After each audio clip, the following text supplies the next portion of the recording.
how to withdraw crypto from unified account spot Bybit. So in this video, I will show you how to withdraw crypto from unified account on spot trading in Bybit. After you open up the Bybit app, you go to assets. After you go to assets, you go to withdraw. After you go to withdraw, so now you select the coin you want to withdraw. I will withdraw this one, major.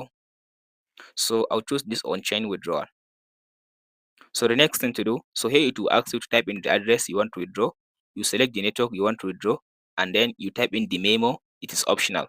After that, here it will ask you to specify the amount. So let's say you want to withdraw like all of the coin. So you tap on this max. So after you tap on the max, so the next thing to do before you tap on the send button, you need to select this one, which is unified trading. So you choose this one. So after you check on this unified trading, then now you are withdrawing from the unified trading spot account. So now we tap on this withdraw button. So from there, the coin you selected will be withdrawn to the address you gave it above in this option. And that's it, guys, on how to withdraw crypto from unified account spot Bybit.